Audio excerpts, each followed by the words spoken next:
All right, guys. Well, we have one topic left, and I'm going to get you guys out of here so that we can watch them dragons, aka our House of the Dragon. And I'm excited. But let's go ahead and see what this last topic has in store. I've covered it on my channel a number of times. Talked to Tyra about it, talked to Larry about it, talked to Kim about it, talked to everybody about it. But last topic of the day, coming from Deadline. Jordan Peele talks potential for a Nope sequel. We're not over telling all of these stories. Interesting. And the crazy thing is there's a lot of story to tell. Of course, there's a director, writer, producer right there. It appears that Oscar-winning filmmaker Jordan Peele may not be done with the world of his acclaimed third feature, Nope. Peele hinted at the potential for further films set in the Nope universe in an interview with the New York Times published on Monday after being asked about a character listed on IMDb as Nobody, who has caught the attention of the internet. While Michael Bush is credited there with no role, the character isn't one that appears in the film, even if he was depicted in his final trailer. So what's going on there? People are doing a lot of interesting detective work is what's going on, said Peele. The story of that character is yet to be told. I can tell you that, which is another frustrating way of saying I'm glad people are paying attention. Interesting. Peele went on to add, I do think that fans will get more answers on some of these things in the future. We're not overtelling all these stories. Peele's third feature, Hills Get Out and Us Centers on Otis O.J. Harwood Jr., Daniel Kaluuya, and Emerald M. Haywood, Keke Palmer, the children of the film's set horse trainer and wrangler Otis Haywood Sr., Keith David, who looked to keep his business alive after his abrupt passing and subsequently finding themselves caught up in a cat and mouse with a UFO that has been stalking the area. And it just goes on to talk about more about the project. But again, guys, if you're watching this via live on the replay, there's a link for that in the description box below for you to read at your own leisure. Larry, I'm cool with this. I will say that while I am interested in Nope sequels, I would be disappointed if this was his next project. I would rather him do something else before he comes back to this, because I do feel like there are more stories to tell.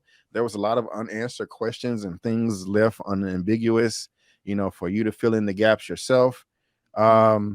I'm still a fan of Jordan Peele after this third film. People are frustrated, but is this anything that excites you? Are you interested in sequels for this franchise, or you want him to move on to other things and never come back?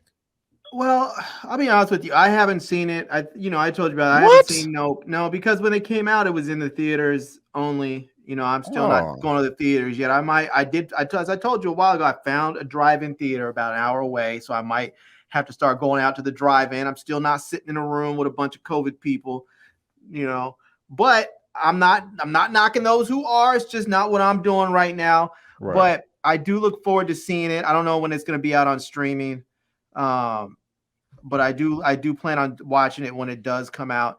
As far as a sequel on it, it sounds to me like he didn't get to tell the full story that he wanted to tell. And so he pulled back a lot and gave them the movie that they accepted. And now he has a whole other movie already in the waiting because of all the story that was held back. And he's just like, fine, I was going to give it all to you for this price. But if you don't want it all, split it up and then tell half of it later. You can give me more money.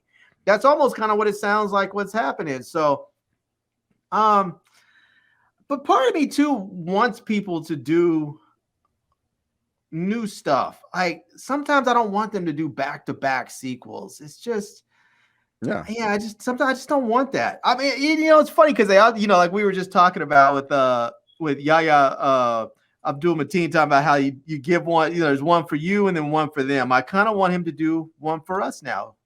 And I would love for him to make like a Key and Peele movie.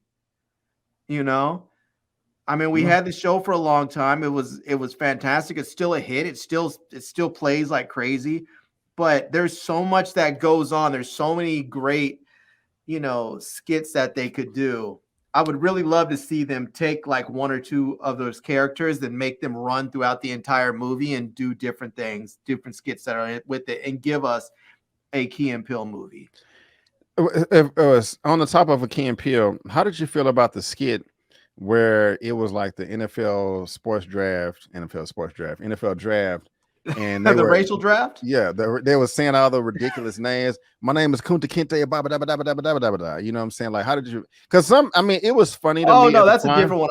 I'm sorry. When I think of the racial draft, that was Dave Chappelle. So, Oh, because a lot of yeah, people are a lot of. Some black people I know. A lot of black people found it funny. I know some black people found it offensive.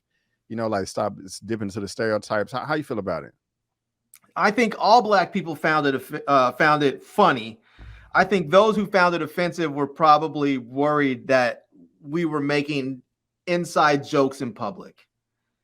You I know, feel you. I feel you. that's what Yeah, I bet those same people, if they were sitting in a room and they were watching that just with our own people, knowing that it was never going to leave the room, they would all laugh because we all do it. This just like there is stuff that is said amongst black folks.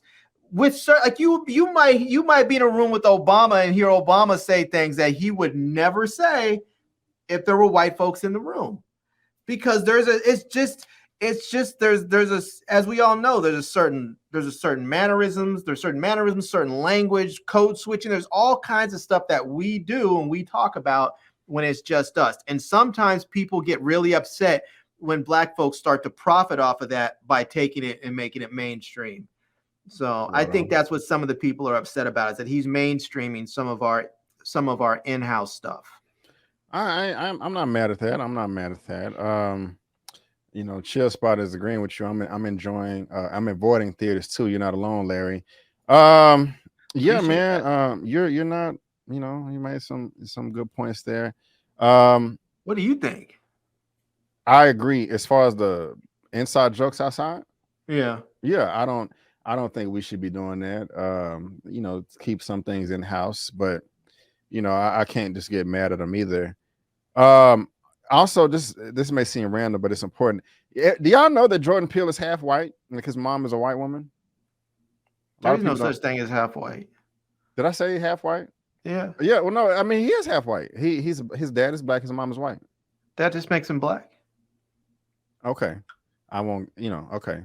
But does that make his kids? Does that make his kids three-quarter white? Because his his wife is white. If he's half white, his mom, his baby's mother's white. Does that make his kids three-quarters white? A lot of people will give him a hard time talking about why you weren't married. You talking about all this black stuff, but you're not married to a black woman. I'm like, dummy, he's half white.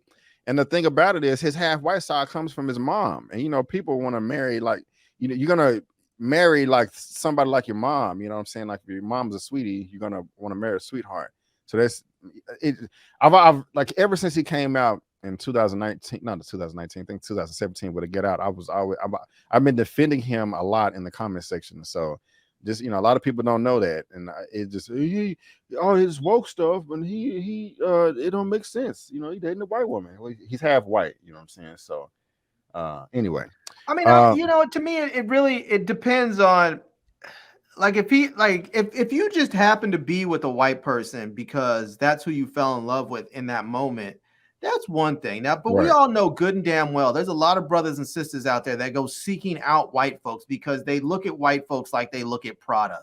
They think that it somehow improves them, that it somehow makes them better, more elevated in some way. And that's just complete BS. But we know there are black folks out there that think and feel like that. And those folks, I don't agree with them when they marry. I don't agree with anybody marrying for those reasons. But if you just happen to, like, some people get mad when they see these ball players that, that are married to a white woman. And then you find out they've been dating the same white chick, this same blonde hair Becky chick since they were in 7th or 9th grade or something. And then you hear the brother talking about, man, sisters wouldn't give me the time of day. They were always mad, or they get upset because I didn't have enough time for them because I was always out in the court, practicing. And I find out they're dating my best friend or some other dude. And so I just left them and I found this little blonde chick and she's been down for the ride forever. So yeah, I married her because that's what you do when you find somebody that's like that. I'm not saying that's with every case, but when you see and hear cases like that, I don't get mad at the people for marrying the person they love in those situations. But when all of a sudden you're up there just, you get money and all of a sudden you forget black women exist, or you forget black men exist, all of a sudden you become an executive at some TV network and or movie studio and you forget that black men exist, then yeah, I have a problem with you. Right on, right on, right on. Well, Larry, thank you for that, man. I appreciate it, my brother. And thank you, Tara, for the comment. But guys, again, if you're watching this via live or on the replay, there is a link down to this in the description box below for you to read at your own leisure.